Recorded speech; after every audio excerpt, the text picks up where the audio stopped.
mereka melaporkan saya atas konten saya yang membahas masalah Roy Suryo. Kalau hari ini ditanya, Gri, emang lu ngomong apa?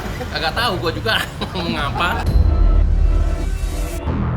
P21 kita lihat. Jadi gini, kan bukan suka-suka kita. Menurut saya mereka sudah ketakutan nih sama Roy Suryo nih, karena P21 turun.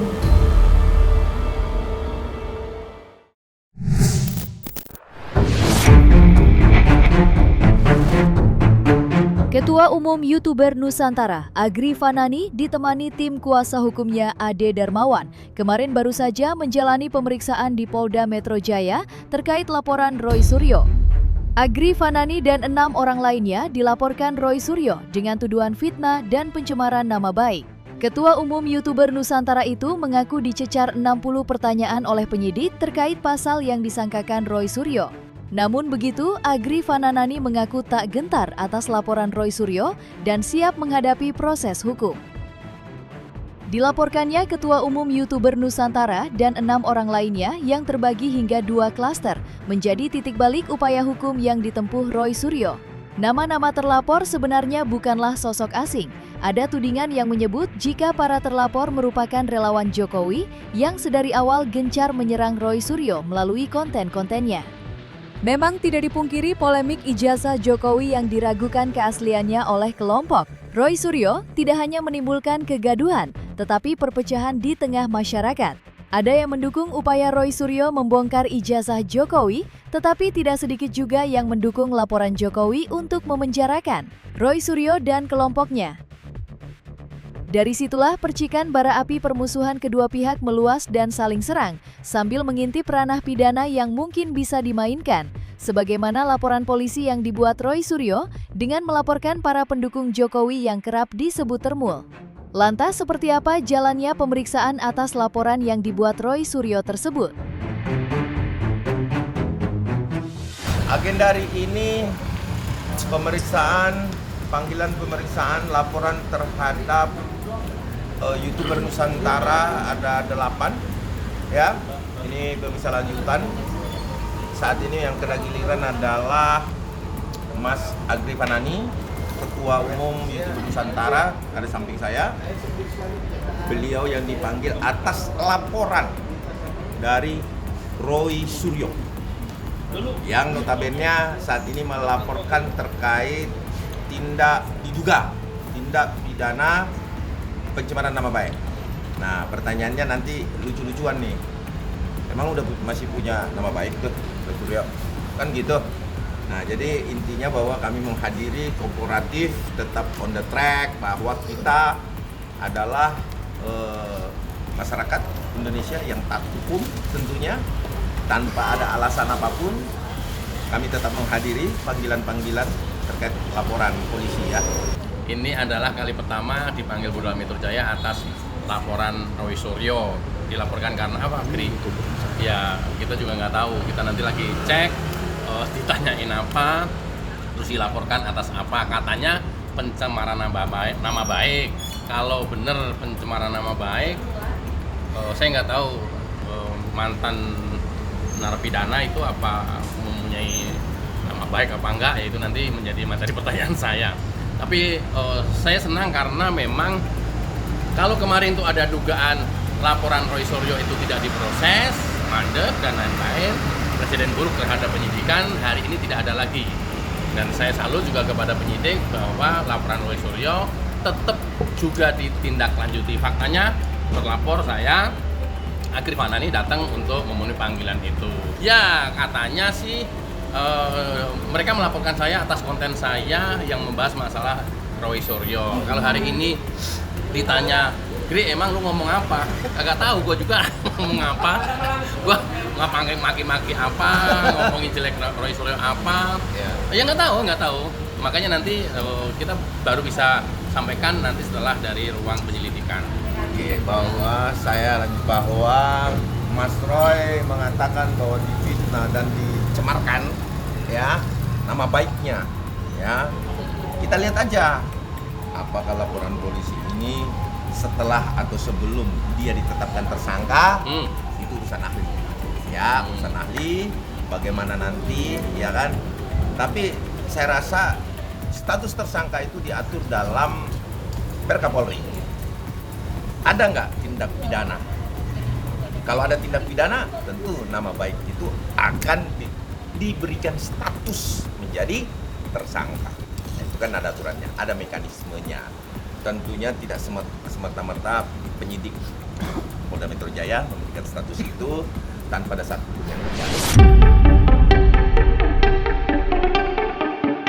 Di saat bersamaan, tim hukum Agri Fanani Lecumanan mendesak Kejaksaan Tinggi untuk segera memeriksa berkas perkara Roy Suryo dan Dr. Tifa yang sudah dilimpahkan.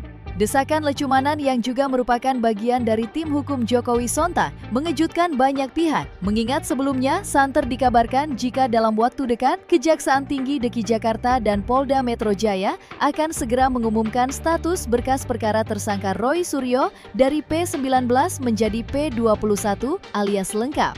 Kabar itu makin meyakinkan usai orang-orang terdekat Jokowi yang bisa dikatakan ring satunya ikut menyuarakan jika kabar berkas tersangka Roy Suryo segera P21 didapat dari sumber terpercaya alias A1. Namun pernyataan terbuka Lecumanan yang mendesak kinerja kejaksaan untuk bekerja maksimal agar status berkas para tersangka segera diumumkan sangat berlainan dengan tim hukum Jokowi lainnya. Lantas apa yang sebenarnya terjadi? Benarkah yang selama ini dinarasikan? Jika penetapan tersangka Polda Metro Jaya terkesan dipaksakan, Pak Kajati, ini kan berkas sudah nyampe ya kalau nggak salah ya, mungkin udah dikirim ya dari Polda Metro Jaya ke sana. Tolonglah Pak Kajati, ini segera pelajari, tunjuk jaksa analisa untuk mempelajari berkas perkara segera. Kemudian tentukan sikap, apakah sudah bisa dinyatakan lengkap atau ada petunjuk sedikit atau ada BA koordinasi, tolonglah. Ya diberikan kepastian hukum yang benar lah. Ya Pak Kejati, saya minta ya kan kepada jaksa-jaksa yang nanti ditunjuk oleh Pak Kejati, tolonglah segera. Ya kan walaupun harus baca berkas yang malam ya tolonglah dibantulah. Ya, kira kita butuh kepastian hukum ini. Ya, kita butuh kepastian hukum, pelapor, kemudian Pak Jokowi juga butuh kepastian hukum. Janganlah digantung-gantung gitu. Yang nggak enak, yang namanya digantung nggak kurang enak, tidak enak. Ya, jadi saya minta kepada jaksa yang menangani berkas perkara Roy Suryo CS, saya minta tolong kerja siang malam untuk meneliti berkas perkara dan apabila dinyatakan lengkap segera sampaikan kepada Polda Metro Jaya bahwa berkas perkara telah dinyatakan lengkap. Seperti itu, agar tersangka dan barang bukti bisa segera di tahap 2. Apabila nanti dari penyidik kejaksaan menyampaikan yang namanya BA koordinasi, saya minta kepada penyidik untuk segera lengkapin kalau yang berbentuk BA koordinasi. Ya, berbentuk BA koordinasi tolong segera dikejar kelengkapannya karena itu udah namanya petunjuk ringan biasanya ya. Jadi saya minta penyidik Polda juga jangan malas-malasan ya. Saya minta untuk tetap on the track. P21 kita lihat. Jadi gini, kan bukan suka-suka kita. P21 itu bukan suka-suka kita, suka-sukanya jaksa. Karena dia memiliki kewenangan. di tempat terpisah, Ketua Umum Relawan Jokowi Mania, Andi Azwan, yang selama ini getol membela Jokowi di garda terdepan, berbeda pandangan dengan Lecumanan. Andi Azwan yakin jika Roy Suryo akan segera ditahan kejaksaan, lantaran berkas perkara sudah dinyatakan lengkap atau P21 dan segera dinaikkan ke pengadilan untuk disidangkan. Melihat gelagat Roy Suryo yang ketakutan hingga menyebar narasi membabi buta, menjadi bukti jika P21 akan segera diumumkan. Publik sendiri sampai hari ini masih menunggu apakah Kejaksaan Tinggi DKI Jakarta akan mengumumkan berkas perkara Roy Suryo lengkap atau sebaliknya mengembalikannya ke penyidik Polda Metro Jaya. Sebab keputusan jaksa menjadi krusial, terutama bagi Roy Suryo yang saat ini terus berupaya mencari celah hukum untuk menghentikan kasusnya, termasuk menyurati Komnas HAM dan Komisi 3 DPR RI. Lantas bagaimana kedua belah pihak menanggapi kabar berkas perkara Roy Suryo yang santer disebutkan akan segera di P21-kan? Menurut saya mereka sudah ketakutan nih sama Roy Suryo nih. Karena P21 turun, bukan menjalan ketar-ketir lagi. Udah nggak bisa tidur.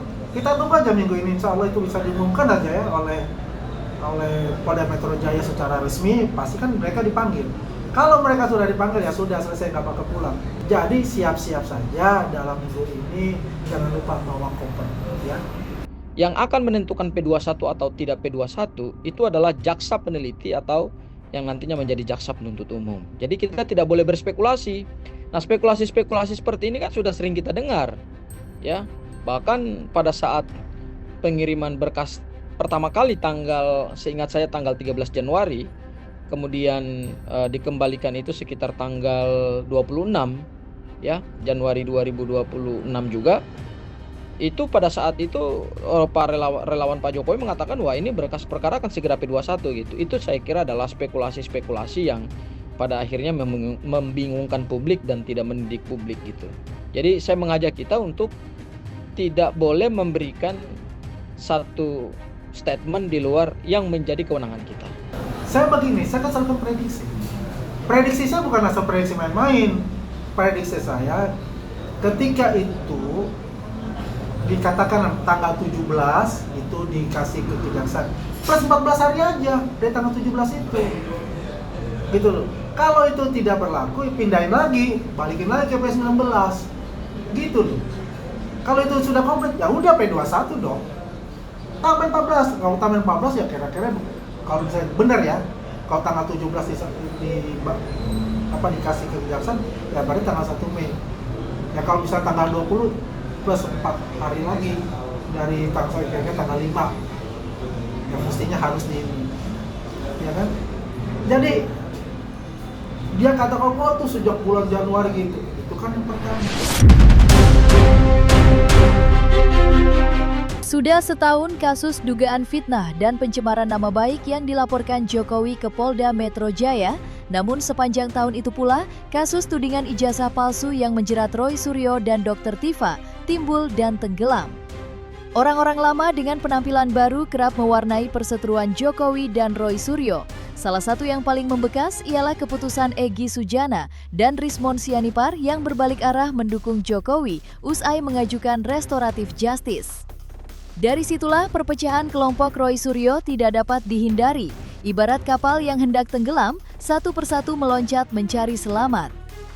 Perpecahan tidak hanya dialami Roy Suryo dengan rekan-rekannya, tetapi juga tim hukum Roy Suryo disebut-sebut pecah kongsi dan tidak lagi seirama menentukan navigasi hukum Roy Suryo menghadapi laporan Jokowi. Lantas, apa yang sebenarnya terjadi dengan internal tim hukum Roy Suryo? Dan saya lihat kayaknya terjadi perpecahan di antara penasihat hukum mereka, antara Ahmad Hozinuddin dengan Refli Harun. Saya lihat ada itu, karena Ahmad Hozinuddin itu luar biasa. Dia pengen itu adalah di pengadilan, tapi Refli Harun tidak mau pengadilan, dan tidak mau RJ pula, tapi mintanya SP3. Aneh bin ajaib. Kan seperti itu. Pemicunya satu pengen tampil, pengen jadi pahlawan, gitu kan. Ya faktor ekonomi juga pasti ada. Kata siapa mau berbagi jasa, mereka ini kudu pansos semua. Intinya kan begitu, ya. Kalau dia mau berjuang, karena dia nggak punya beban, penasihat hukum ini. Yang punya beban itu yang tersangka, ya kan? Kalau tersangka yang masuk ya dia mah namanya udah dikenal gitu loh. Maka saya bilang dia akan munculkan tokoh-tokoh baru yang memang pansos juga. Di sisi lain, Roy Suryo dan tim hukumnya terus melakukan manuver. Berbagai lembaga hukum didatanginya, tujuannya satu, mencari peluang dan dukungan agar kasusnya dapat dihentikan.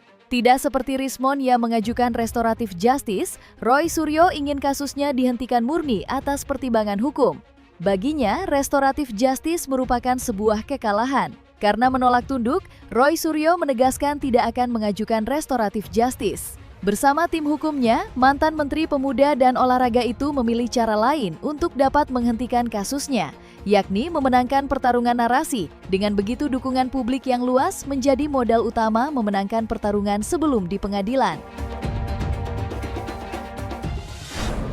Terserah aja dia congori, dia kalau ngomong begitu terserah aja. Logikanya dia memang logika terbalik. Merasa paling hebat, merasa paling pintar dalam bidang hukum. Ya. Banyak kan, coba ditantang mengajari tentang teori-teori hukum di depan profesor. Kita bisa lihat logika cara berpikirnya juga, kesombongan yang dia timbulkan itu akhirnya bunuh diri buat mereka. Nggak boleh lawyer atau advokat itu saling menyerang, saling menghina. Itu nggak boleh. Jadi penghentian ini bukan karena kami meminta melalui jalur SP3, tidak, tetapi itu betul adalah murni pertimbangan hukum, ya. Nah, kami tidak pernah memohonkan SP3 melalui jalur restoratif justice, tidak. Tetapi yang kami ingin endorse adalah kenapa berkas perkara mantan Presiden Joko Widodo, ya, itu buktinya sudah ratusan bukti, ya, sudah puluhan ahli diperiksa, ratusan saksi diperiksa, kemudian kok nggak selesai-selesai gitu. Ini sinyalmen bahwa bukti-bukti yang ada di Polda Metro Jaya itu sangat tidak confirm, sangat tidak kuat, sangat lemah, dan penetapan tersangka ini kami lihat bahwa memang sejak dari awal sudah terlalu dipaksakan gitu ya. Penetapan tersangka yang kami sebut ini penetapan yang sangat-sangat prematur.